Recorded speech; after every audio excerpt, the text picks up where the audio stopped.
stop thinking so much.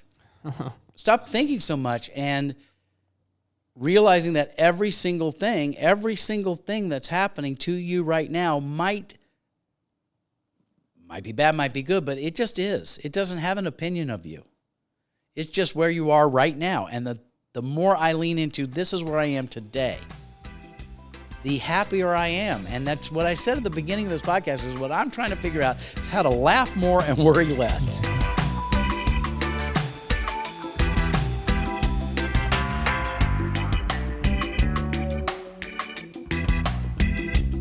All right, Caelan Bean. I know, this is where the camera is. Caelan just said like this.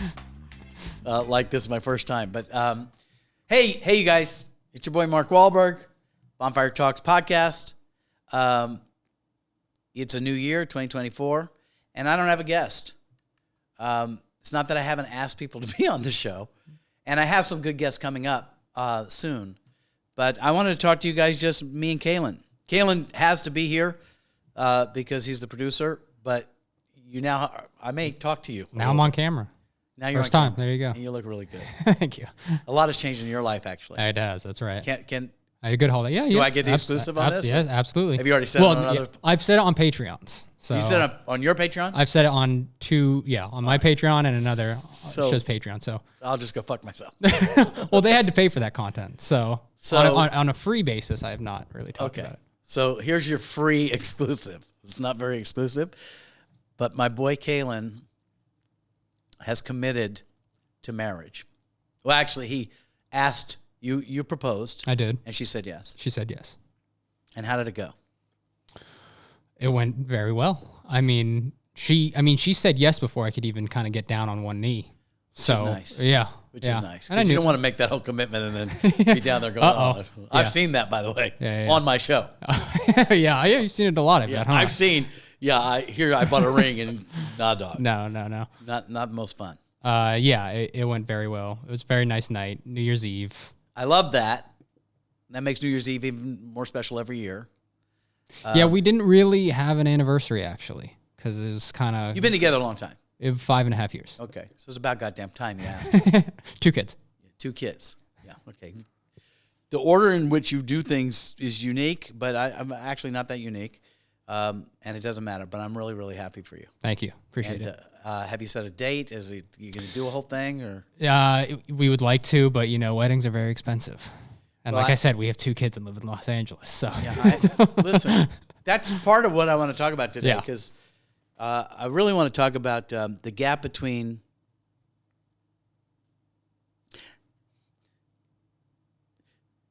the abyss of uncertainty. Let's just call it that. Okay. That I feel like, and see where this lands for you, because, your life has gone the way it's gone. I don't know how much of it was planned the way it was planned, and you found somebody you love. You've got 2 kids, so you're basically, in essence, you have been married for quite some time in the sense of how you live, and now you asked, and you're going to make that official and get some tax breaks, which is awesome. But I got a question that a fan asked me. I get a lot of people saying, I get a lot of people saying, would you be my therapist? And I'm like, no, go get a real one. I'm not qualified. But I do get a lot of people asking my take on things. And one was, things aren't going the way I hoped they would have gone, and I don't feel good about that. Like, how do you deal with when things don't go your way? And I always look at my own life, because I've been going through that a lot lately. The uncertainty of the future. And there was this plan in my head that I created of what I thought I'd be doing at this time. And I like to call this the gap. And I even did a talk about this, but the gap between what you wish was, that you're holding as true, and what actually is, which you will deny to your death, the truth of what your situation is. So, I'm in show business, or I used to be in show business. I think I'm in show business. I don't know what I'm in. I'm unemployed is what I really am right now. But I got engaged at a young age and got married at a young age. I got married 2 weeks before my 25th birthday without a degree and no plan. Okay. Young enough not to know that how messed up that was, but loved her, wanted to get married. That was the thing people did was got married. And so I did that and I had no plan. And that has been our whole life. Some of that has been great. And then there have been great chapters of horrible misery behind things not going the way we thought the plan would be. And recently, over the holidays, that's shown up again. And so the only way I can look at it is when I find, to self-correct it is when I find myself living in what I call the gap between what I wish was, but I think is, and what actually is. And you're stuck in the middle. And in that middle, nothing good happens. Right? Mm-hmm. So I don't know how much of your life was planned. Is this the way you thought this would be at this point in your life? No, certainly not. I didn't plan on having children, and okay. I planned to get married eventually, but no, I didn't plan on having children, and that's the catalyst of what really changed everything for me about 5 years ago. Yeah. How old are your kids? 3 and 4. Okay. Yeah. So that was the catalyst. Yeah, that's when everything really changed. Yeah. Yeah. But you strike me, Caelan, as a guy that kind of just is a flow guy. You don't get too twisted on stuff. Do you get really anxious and upset? I get anxious. Yeah, I have anxiety, but I've learned of healthy ways to manage my anxiety. What do you do? Going through my 20s, I had unhealthy ways to manage my anxiety. Me too. But now first just talking about being in that gray zone, there was something that a coworker told me. I remember years ago, before that was even in the picture, and I was super anxious and stressed about it. And he just said to me, like, it's going to be okay. Everything's going to be okay, and it's all going to work out. And it always has ever since then. And so whenever that's happening, I just say, yeah, it's going to work out. It's going to be okay. It's so good. And that's exactly, I keep having to learn this lesson over. And it always does. It always just kind of happens as it should. And I kind of trust that that's the process at this point. Just wait. It'll happen as it should. That's the part that is evolved and inspired. That's where I become your student. Yeah. Is that it's one thing to say that thing, there's the other to accept it and live that. Like, so if somebody tells you that and says everything's okay. It is a very generic, it's not thing to say that you could kind of roll your eyes at, but it's always worked for me. Well, I'd like to break it down. Yeah. Because what you said has a lot of weight. I've written pages on this, pages that I've shown no one because my self-doubt about my own stuff is so great. You have a diary. That's all right.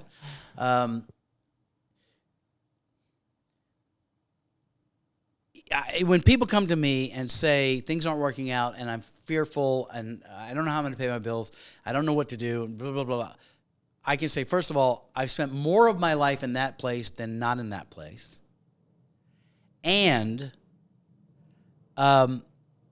what if there was this thing where God or whatever your higher power is came down and said, I know you're feeling terrible and you're stressed and you can't see the way right now, but I promise you and gave you a date. On July 12th, this will be a memory and things will be different. If I could tell you that now, how would you act today? You say it much simpler. Someone said to you, everything's going to be okay, and you believed it. And so then you can manage your anxiety today, as opposed to going, everything's going to be okay, and going, no, it's not, and I can make a case for why it's not okay. Well, there's kind of two parts to it, right? So it's everything's going to be okay, but like there's still the immediate that needs to get worked out. So it's going to be okay, but there's the shorter term anxiety causes that, like exercising. If I exercise, that anxiety gets managed exponentially. If I don't drinking boosts my anxiety. Don't drink, exercise, be healthy. That's kind of managing it in the short term. So it's like, yes, it's going to be okay, but you gotta work. You gotta work. You gotta have a little discipline, and you gotta work while you're doing it. If you just kind of fall off a cliff like I did in my 20s, then it's just going to keep kind of snowballing downhill. Well, this goes into another topic I'll do in a different episode where I want to talk about the difference between thinking and doing. And this podcast for me is the manifestation of just doing, whether good, bad, or indifferent, just doing rather than thinking about doing it. And that's been a path and a journey I want to talk to you about. But what you're saying is your head is not your friend. So what anxiety is this really, my wife calls it K-fuck radio. KFUCK, broadcasting daily in your head. Yeah. Just fucking you, right? Uh-huh. That's what anxiety is. I have a long history with anxiety that I don't suffer from at all anymore. I worry, but I'm not anxious. But that's really powerful. What you said is that anxiety comes from what I was saying before, wishing things were different than they are and resisting what is. Acceptance, what we're talking about is resistance and acceptance. Acceptance is not an anxious feeling. Acceptance is the act of, the doingness of not being anxious. Anxiety is wishing I could change what is and not being able to. Feeling trapped by, this is what it is for me, feeling trapped by my situation, no possibility, and I don't want this to be what is. So that engine's running, how do I get away? How do I get okay? Where acceptance is the opposite of that. It's exactly what you said. Acceptance is, whether there's proof or not, everything is exactly the way it's supposed to be, and it's okay. So what I want to offer is a philosophical thing. What if everything just is? It's not good, it's not bad, it just is. And the only thing we have control over is our relationship to what is. Now we get back to that gap I talked about. If your relationship to what is to deny what is, or judge it as bad, or temporary, or an emergency situation, and act as though what is something different or what you wish it was, then you're going to be anxious and upset. As soon as you say, this is the boat I'm in, and start rowing, which is what you're talking about, Yeah. I found that's the only way out of anxiety and into acceptance, which is breezy, which is grace, which is flow, as opposed to swimming upstream, right? So in my own life, I've done 5 seasons of Temptation Island. I'm constantly having to grapple with the difference between how I feel about myself when I have a job and money and how I feel about myself when I don't have a job and no money. And anyone can hear me say that and realize that that's not the value of how we value ourselves. If your job is defining you, then you've got it twisted. And I got it twisted a lot of the times because as a father and a husband, I feel a responsibility that, by the way, my children and my wife don't put on me, but I feel a responsibility to provide a certain level of life, and I'm stressed when things don't go my way. And I have to pay attention to when things aren't going my way. Am I acting as though it does? So getting back to everything's okay, and what I was saying about what if I could tell you in 6 months everything would be okay, and you don't trust that, that's what anxiety is yeah, you say I'm okay, I don't feel okay. But if you could look at it, do science, look at historical data in your life. I do this all the time. I think about the times where I knew I was screwed. Like I literally believed we are not going to make it. This is it. The world ends tomorrow. The lights get shut off. I mean, I talked about this when I talked about getting scammed. It's the same thing about the fear that the worst is going to happen. But then I can go back through every single moment where I'm like, well, we did it this time. We are absolutely fucked. But then 6 months later, we weren't. Well, even in the short term, when you're worried about the worst thing that can happen and then it does happen, well, then, yeah, it just happened. Well, and then you look back on it and go, well, it did happen in that instance and it's fine now. But now it's fine and I can look back on it. Okay. But that's the isness of things I'm talking about, as opposed to what you wish it was. That's exactly what I'm talking about, is that things happen that are not the way you planned and nor are the things you want, let's say. But the more I lean into accepting what is without putting it in a good or bad, I'm happier in the moment. And when I can't get there, this is what I'm talking about as far as historical data goes. I have to remind myself of the times where I was certain that we were screwed, and time proved that I wasn't. That somehow the light stayed on and somehow work returned and health returned or whatever my concern was, didn't manifest into the end of the world. So you can say to yourself, when someone says to you, everything's going to be okay, you could say, well, as uncomfortable as that feels, let's scientifically test it. Has it always worked out to be okay? Yeah. If we define okay as acceptance. Did my career turn out the way I wanted it to? Well, I'm not done yet, but there are a lot of places where I would say no. But if I say what I'm saying is that everything is okay and just is, then everything's exactly the way it is, including shows getting canceled. Things that appear like failure in my life and in your life, maybe, that if you knew the answer, you would realize it had to go this way for this to happen. Right. Like, I got to be honest with you, I wouldn't be doing this podcast, which I think is going to be my favorite thing I've ever done in my career, if my career was kicking. Right. You know, if I was taping every day and doing 6 shows and all that, I'd be like, fucking podcast. I mean, if you pay me to do it, maybe I'll do it, which was my attitude 2 years ago. And then it shifted to me wanting to do one and people telling me I can't, and me believing that was true, as opposed to just doing it. Yeah. Right? But we only get to choose how we relate to those things. We only get to choose, is this bad or good? We get to choose, do I accept this or do I fight against it? Right. And I don't often make the best choice with that. I get in my head and I start saying we're all going to die. And that would be Christmas. You know? So, I mean, I don't know how much I'm supposed to tell you.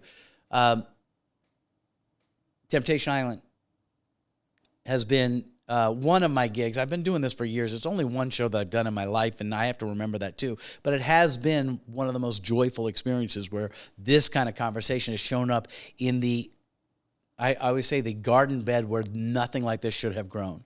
And that's the other thing. I said it before, is that you never know where the flower is going to bloom. It may never look like what you thought. That was Temptation Island, and I was so grateful, and am so grateful. And then I got word in like September, October that NBC and USA Network are not going to bring that show back.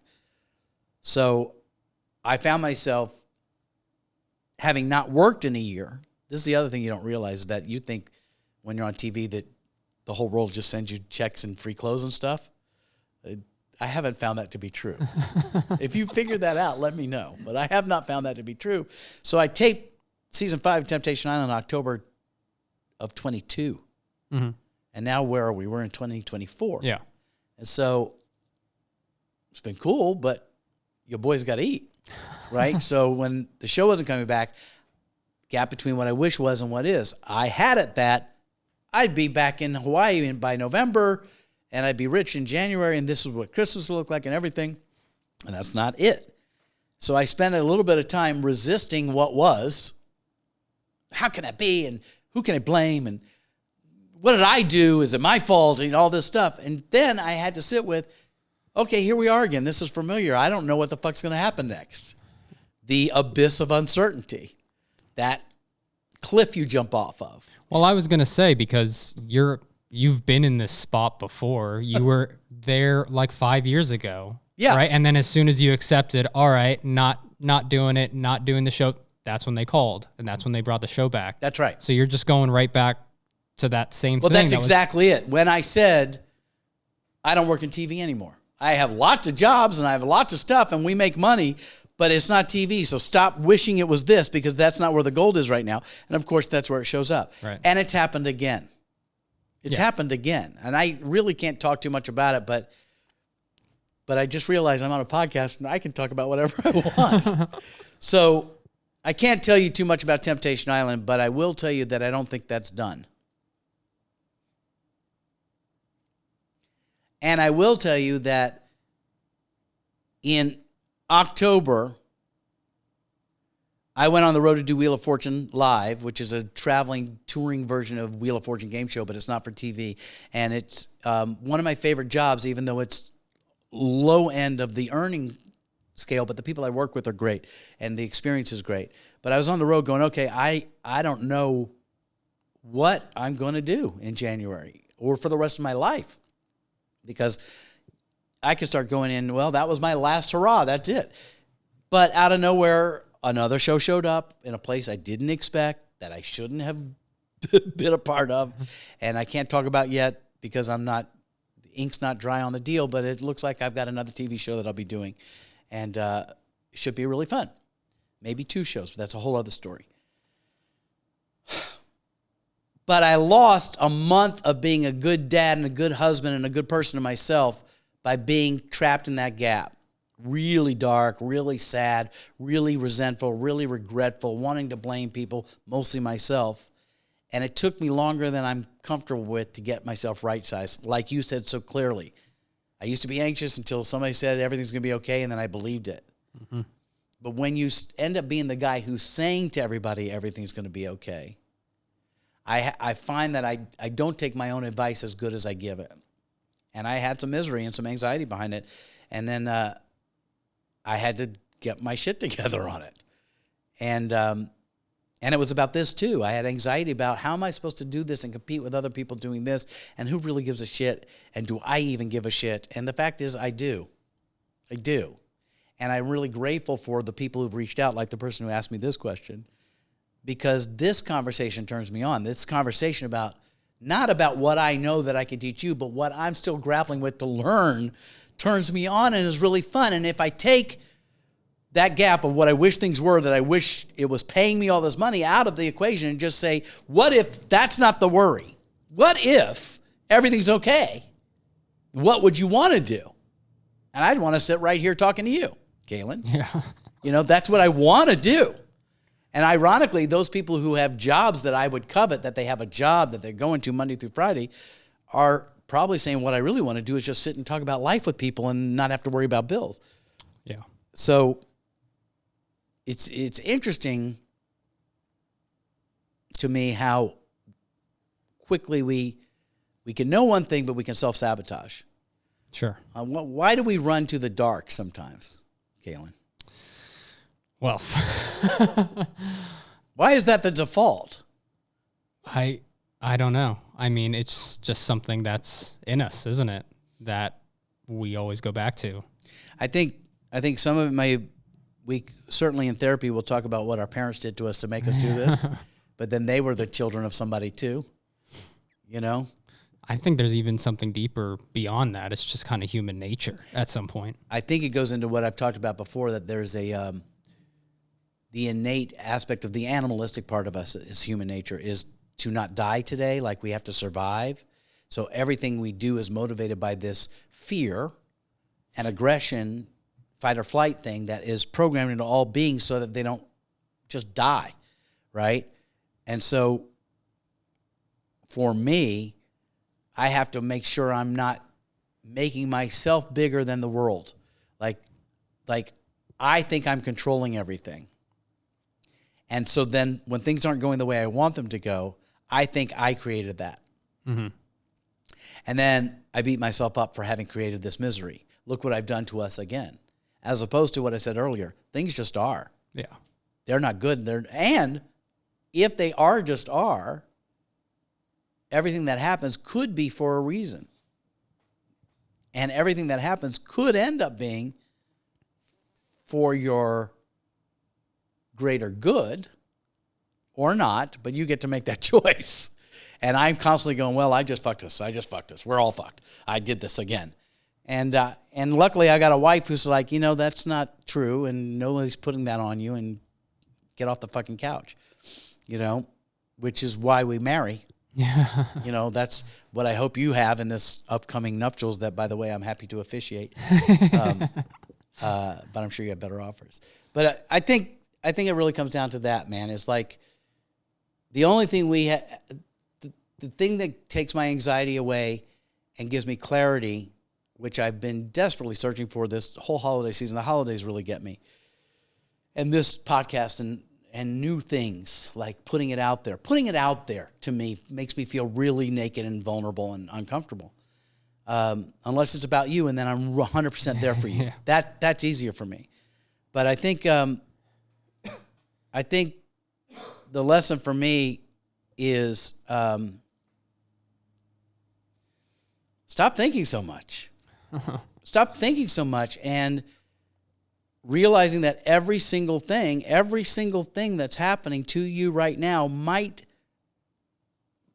be bad, might be good, but it just is. It doesn't have an opinion of you. It's just where you are right now. And the more I lean into this is where I am today, the happier I am. And that's what I said at the beginning of this podcast is what I'm trying to figure out is how to laugh more and worry less, right? And unfortunately, in December, I worried more than I laughed. And that should be the laughter part. Right. Yeah. And I also hate the word should be because maybe that actually served a purpose too. Maybe me having another period to remind myself that I'm human and that I have feelings too was a reset I needed. I don't know. You seem amazingly calm all the time, but of course I only see you in this setting. So I am naturally a very calm person, but when I experience my worry and anxiety, I do everything internally. So I still look like I'm calm, but in my head I'm not. That's dangerous. Do you ever just explode? Like what? How does it show up for you? Sleepless nights and yeah, it's sleepless nights for sure. But yeah, I just manage everything internally. What are you saying to yourself? Do you mind me asking these questions? No, go ahead. I can't give you definitive answers on it because I'm not sure if I self-analyze as much as I should. But you can probe if you want. No, I'm asking what is the conversation to yourself that's going on in your head when you're in it? I guess it's a bit of beating myself up. So yeah, I'm doubting myself. I'm anxious about it. But like I know that if I'm thinking that way, then I'm not doing the things I should be. So I could be better. Well, and I use that as a motivation to be better and work on myself more. And when I say that, I mean stuff like exercising, eating healthy, playing with my kids more, not being on social media as much, like all the things that I know will get my head right if I just kind of stop indulging so much. So you're hitting on some really, really wise stuff. So what you're talking about is that you have a toolbox. Right. As we all do. Some people don't realize they have a toolbox. That's the journey of self-discovery and doing some work, therapy, and things like that, where you learn what do you do when you're in trouble, like crisis management. If you're in an anxious state, if you ever had real anxiety, like an anxiety attack, you realize that you're sitting in plexiglass and you can't hear anything, and it's just wah, wah, wah, wah, wah. And it's in those, you don't want to get to that point. So what I've had to learn is recognize the signs of when I'm getting anxious or I'm getting uptight and use the toolbox, like you mentioned, exercise, diet, reading, meditation, right? All those things, right? What I love about you, what you've just shared, is that you have the toolbox, but the rare behavior, which is you use it. Right. You use it. It took me a long time, too, to be able to dip into that toolbox and use it. But here's why. Over a decade, it took me to figure that out. Because, and I'm the same way, because there was a time where I'd rather have the misery. I didn't realize that I wanted it. I'd rather have the misery than the non-misery. So I would lean into the misery because that was somehow something I identified with. And then what happens is the further you lean in, the harder it is to pick. The tools become heavier. Yeah. And you got to just show up, which I'm so glad to hear your answer because it's the healthiest answer I've ever heard anybody say. It's really simple. You're feeling this way. Acknowledge the feeling. Okay. Get out of your head and go do something else. I talk about it all the time. I came up with quit. Q, get quiet and label how you're feeling. You unplug from that feeling for 10 minutes and go do something else that brings you joy. Work out, diet, reading, gardening, whatever the fuck it is, right? I is instead of that feeling, go do something that brings you joy. And T, trust that the feeling probably won't come back if you do this, right? Yeah. So quit this behavior and go do that. It's really, really powerful, but it seems that you figured that out as well. What I found is... And, to be honest, I'm not sure if I ever would have found any of that out if I didn't have kids. It was having the kids that really gave me the ability, and not right away either. That's so beautiful. Like after, it wasn't like, oh, my first daughter was born. Now I know how to do all this stuff. Well, can I offer what that might be? Because Sure. I've experienced too. Yeah.